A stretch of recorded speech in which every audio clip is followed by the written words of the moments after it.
Antonio, el director del banco, desde la mañana estaba de mal humor, y eso no auguraba nada bueno. Estaba molesto porque uno de sus socios comerciales había intentado engañarlo.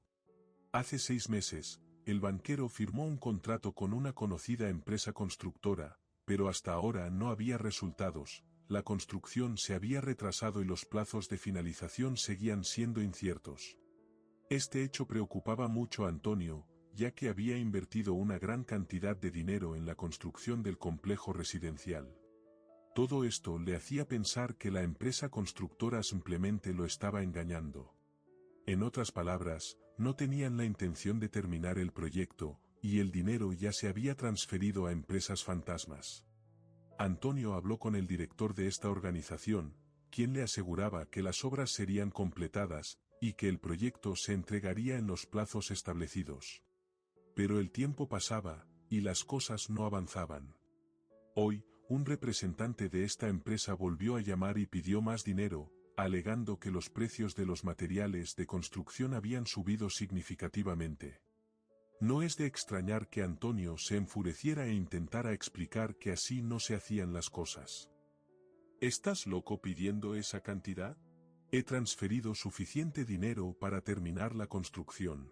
Además, hace una semana, tu director y yo aprobamos un nuevo presupuesto y plazos de entrega. ¿Acaso no puede cumplir honestamente con sus obligaciones?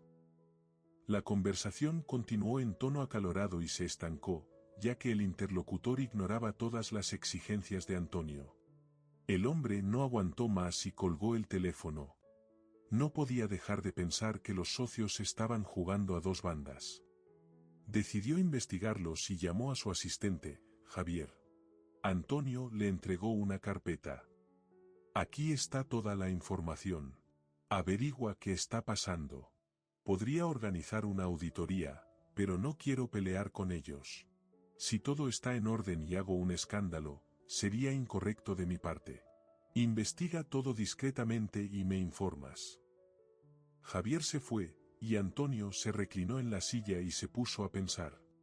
¿Será que realmente tienen retrasos en el trabajo? Entendía que las razones podrían ser justificables y decidió verificar todo. Cuando el asistente informe, Antonio llamará personalmente al director de la empresa e intentará encontrar un compromiso. Las reflexiones fueron interrumpidas por una llamada telefónica. El banquero pensó que era su asistente, pero en la pantalla apareció el número de su esposa. Se trataba de su hijo. Lidia hablaba con preocupación. No ha contestado el teléfono desde la mañana. Puede que esté ocupado o descansando con amigos. Antonio frunció el ceño. Oliver siempre está ocupado con algo. Bien, más tarde le llamaré yo mismo o iré a visitarlo, tenemos pendiente una conversación seria. El silencio de su hijo no era inusual. Oliver a veces ignoraba las llamadas de su padre, pero siempre trataba de contestar las de su madre. Sin embargo, Antonio no podía estar tranquilo. Sentía un pinchazo en el corazón y la ansiedad aumentaba. Apenas pudo resistir la tentación de ir a ver a su hijo. Oliver vivía solo y trataba de no pedir ayuda a sus padres. Antonio aprobaba esa actitud. Sabía que su esposa a veces le daba dinero a su hijo, pero hacía la vista gorda. Casi al final del día, Javier llamó a Antonio, y le informó que no encontró nada sospechoso. Jefe, toda la maquinaria está en su lugar, pero hay un problema con los trabajadores, siempre retrasan los plazos. Además, han surgido problemas con los materiales. Parece que para eso necesitan el dinero, y también para subir los salarios. Algunas cosas quedaron claras, pero Antonio seguía dudando que una empresa tan respetada no pudiera asegurarse de contar con personal calificado. Era difícil engañar al banquero, siempre sentía cuando algo no estaba bien. La respuesta de su asistente le levantó sospechas. Tal vez no había entendido el problema, o peor aún, estaba del lado del oponente. Mirando el reloj, el banquero decidió que era hora de irse a casa. Pero primero iría a ver a su hijo, para asegurarse de que todo estuviera bien. Sin embargo, Oliver no estaba en casa. La preocupación del padre aumentó, y al marcar el número del jefe de la policía local, dijo: «Perdón por molestar, pero creo que mi hijo ha desaparecido». La respuesta fue una voz calmada y segura: «No te preocupes, en una hora estoy en tu casa». Sin perder un minuto, Antonio se subió al coche y se dirigió a casa. «Lidia, ¿sabes dónde está nuestro hijo? ¿Por qué no contesta las llamadas?», exclamó apenas abrió la puerta. Pero antes de que su esposa pudiera responder, alguien tocó la puerta. Era el policía. Saludó a todos con calma, y se dirigió a su amigo. «Antonio, no hay razones para entrar en pánico. Tal vez tu hijo esté con sus amigos, y no quiera que lo molesten. ¿Desde cuándo vive solo y por qué?». Antonio frunció el ceño. «Recientemente le compramos una casa. Pensamos que así Oliver maduraría más rápido y se volvería independiente». Su esposa confirmó sus palabras. «Así es, no esperábamos que, al sentir libertad, empezara a usarla para divertirse. Es un chico normal, y todos sus amigos son de buenas familias». El policía, inclinando la cabeza, miró a los padres. «Entonces no hay que alarmarse, su hijo regresará, no se preocupen». Antonio miró a su esposa. «Escucha, ¿has estado llamándolo todo el día?». Lidia bajó la cabeza con culpa y susurró: «Para ser honesta, no ha contestado desde ayer. Quería decírtelo, pero estabas muy ocupado con los asuntos del banco». Hubo un silencio sepulcral, y en la cara de Antonio se notaba que estaba a punto de estallar en gritos. Pero se controló y dijo con firmeza: «Voy a mover cielo y tierra, pero encontraré a mi hijo». Miró a su amigo. «Únete, toda la esperanza está en tus subordinados». El policía asintió en señal de acuerdo. «Haré todo lo posible». Despidiendo a su amigo, Antonio regresó a la sala. «No sé qué le pasó a nuestro hijo, pero estoy preocupado». Lidia guardó silencio, temerosa de preguntar, pero finalmente se atrevió: «¿Crees que esto tenga algo que ver con tu trabajo?». Antonio se encogió de hombros. «No puedo decir nada todavía.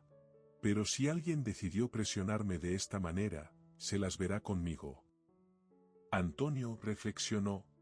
Los socios de la empresa constructora estaban actuando de forma descarada. Pero no parecía probable. Esos tipos no tendrían el valor de hacerle algo tan vil. Al día siguiente, Antonio llamó a sus contactos, quienes le debían favores. Sus amigos se movilizaron, tratando de encontrar a Oliver.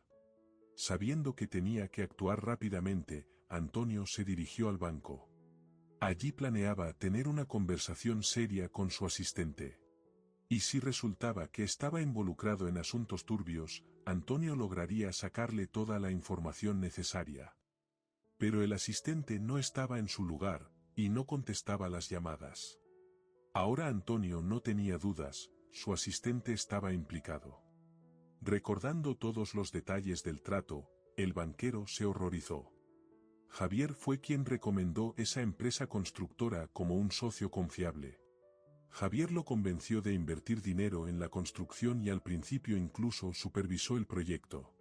Pero pronto algo salió mal, y los socios empezaron a pedirle dinero al banquero con más frecuencia.